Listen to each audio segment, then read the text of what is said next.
guys, my name is Christina and welcome to my channel. And on this channel we talk about how to grade comics, and I'm sharing everything I learned after grading my own comic for more than 6 years. But we also talk about art, how to create art, how to create better art, and how to enjoy art, and how to earn money with your art and do art professionally, because your girl is a professional artist and been one for all my career. So if any of this is interesting to you, please consider engaging with sharing, like, and subscribe buttons down below. It really helps the channel and hopefully my videos can in turn help you. In today's video, I wanted to talk to you about things to avoid while creating comics, the avoiding which will make your comic look better and stronger and more interesting. Things I'm gonna be talking about are mostly about actually drawing, but they're mostly in fact about storytelling. They are all about, you know, draw this, don't draw this way, but they actually contribute to your storytelling aspect. We'll see as I start mentioning them. To address all of those things will require you to level up as an artist, work harder, get out of your comfort zone, do the hard things, but you're not gonna regret it, I promise. So first is to avoid stiff poses. Usually when you're not as confident in your, anatomy is challenging, not gonna lie. Anatomy is pretty challenging, and learning anatomy and understanding how it works is really, really important for your comic, for your artistic skills overall. Stiff poses in comic, they usually a sign of the fact that you're not really comfortable with anatomy, or you might be comfortable with anatomy with the character standing like this, but it might not be comfortable when you counter poses when the character is reaching towards the camera, or like the hands like expanding like this, or I don't know, it's like they're just moving in space somehow on their head, like a face is not straightforward anymore, it's looking up, it's looking down. It's actually pretty complex, I'm not gonna lie. Like sometimes when I have a pose, then especially like this one, when you kind of see like the face from that angle, like when it's looking down and the nose kind of doesn't look like this anymore, it's kind of actually protruding, I still get like this challenge type of vibe. So it's objectively not easy. So stiff poses is just the sign that you're not really comfortable with anatomy, and it means you have to challenge yourself, and it will slow you down a little bit to challenge a new pose, and you might get upset, pissed, very uncomfortable, very unhappy. But if you push through and learn and get some reference and do it right, it's gonna be looking really better. The thing is, what it does for the narrative, stiff poses, they just don't give extra information. First of all, they make it boring to look at your panels. Second of all, they're not communicating what your character could be communicating. Body language is so important, really so important. So if you're creating stiff poses and the characters are just this walking, you're giving your reader less information about the character, less information about the plot, less nuance. So you're robbing your story from all this opportunity to be, to tell more of it and to tell it in more details. Sometimes you just gotta push yourself and avoid those stiff poses by learning more anatomy and challenging yourself to work better with it. Another one that really goes hand in hand with it is boring angles and like safe angles. It's kind of the same, because complex angle means that you sometimes have to draw your character from the top angle, or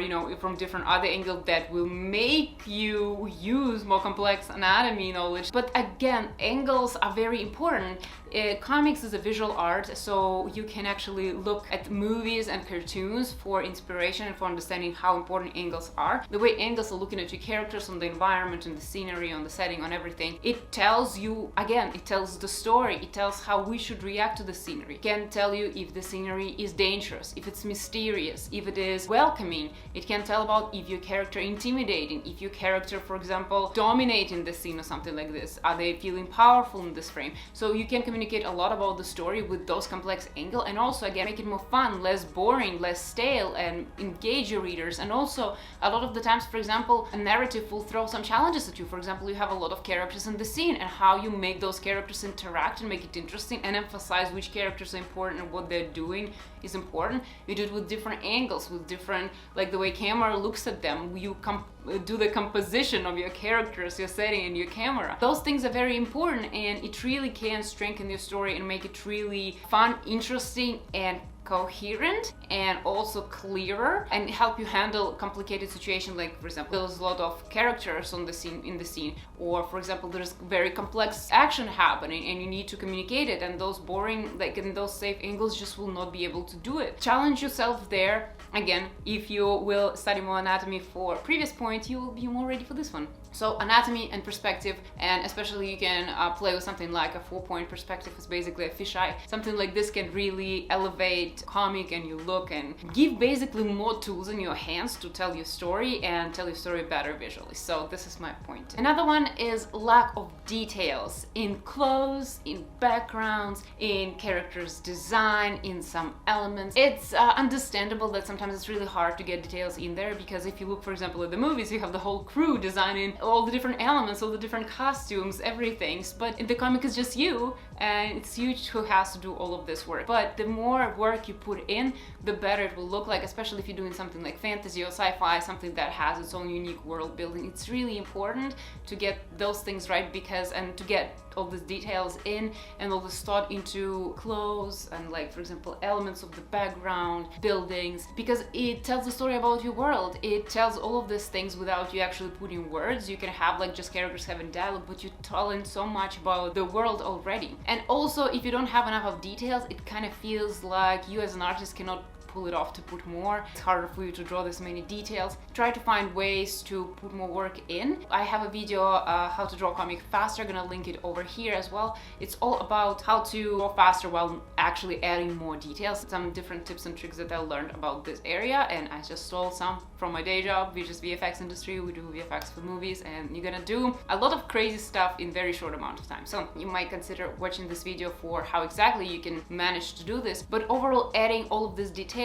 first of all, sells your setting better, sells your world better. And even if it's not a fantasy world or just contemporary thing, it still immerses you better in the life of this particular character, the things that are around them, the things that they put, like, wear and, you know, interact with, tells a lot about the character. And never skip the part where you can tell a lot about your character, your setting, or set the ambience and set the mood and set the vibe. This is what comes from the details. And overall, it just makes your comic richer and more interesting and add this rewatch, reread value when people, after looking through your story, they want to go back, enjoy every page. And I think this is great stuff that I really recommend. Consider adding some details, and again, I have a video that can help you out with this. Another one is to avoid doing same things and creating same looking things, like characters having same-ish face, characters having same-ish body type, characters having, this is a big one, same-ish height. Same-ish height. A lot of the time I see that all the characters just want height. Why? People never want height. It's very rare. Something like this, like similarities, don't be afraid to investigate and search and add variation into your characters and in your character's face.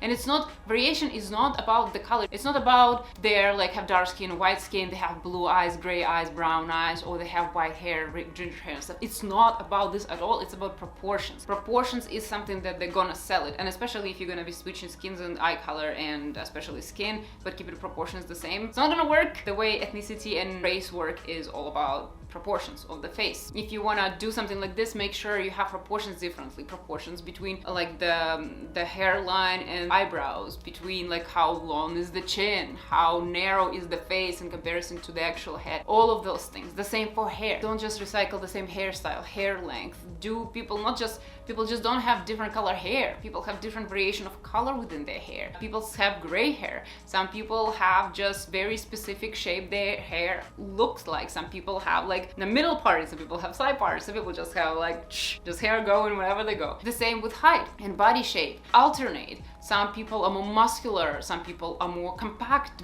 like compact buff build, some people are lean, some people have curves, some people on the bigger size, some people on the smaller size, some people have longer legs, some people have shorter legs, and it's some people have longer necks, shorter necks, and stuff like this is very important to actually consider, and it will make your characters easily recognizable and easier for people to follow. Especially, for example, you're drawing your comic in black and white, this is where you cannot really go with colors a lot, and you have like a character with dark hair or a character with light hair. Those things are important and add variation and complexity to your world, and I really recommend using them. So this is something that I really recommend you pay attention to. And I have a whole gallery of people faces. In my Pinterest are really safe. I think I have like a 200 something faces at this point. And because currently main setting, the main story of the first arc is happening in Northern Province, that is, I'm taking like the way Asian people look to this fantasy population, and I'm just alternating between different parts of Asia and different variation of how people look, including like Asian Russia, Mongolia, China, obviously Korea, Philippines, all of that. And I'm just trying to, you know, play around which area has which type of faces, and a lot of variation of how this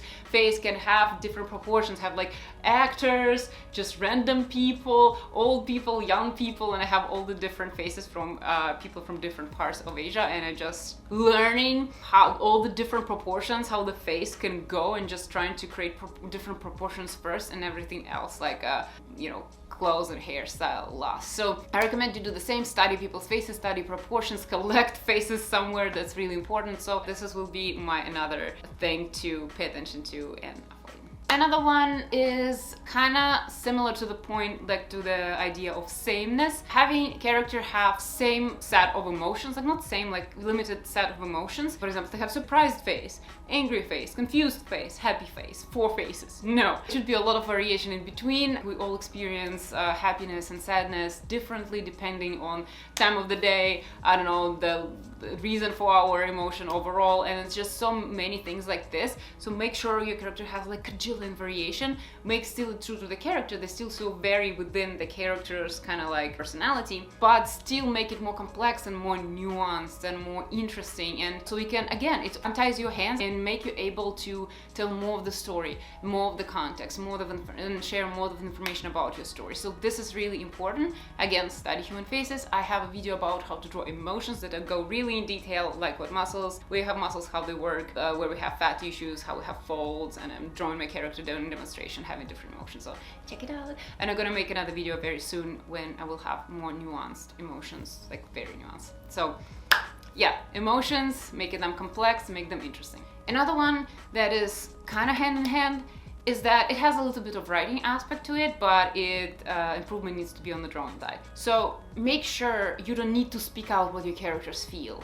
Make sure feeling part is taken care by the way you draw characters' faces and their body language. If you have to write what character feels, like their thoughts, and you have to in their thoughts implement the fact that they're scared, confused, blah, blah, blah. Unless those emotions are really complex and has to do with like thoughts that the character has, then maybe, but try to make sure everything that is emotional you draw. You should never tell it, because that's how we get emotions. We don't believe when we hear that people feel certain emotions. Try to keep it within the drawing part, the way you draw character, the way they emote, the body language that they have. The angles that you choose, they communicate emotions quite a lot. Some different details of what they do with their hands, what they do with their hair, what do they look, where they don't look. So all of those things are very important. They add a lot of nuance, and they also make your story very complex, and they help your reader understand your characters way, way, way better, and really be immersed in the experience. Try to avoid telling,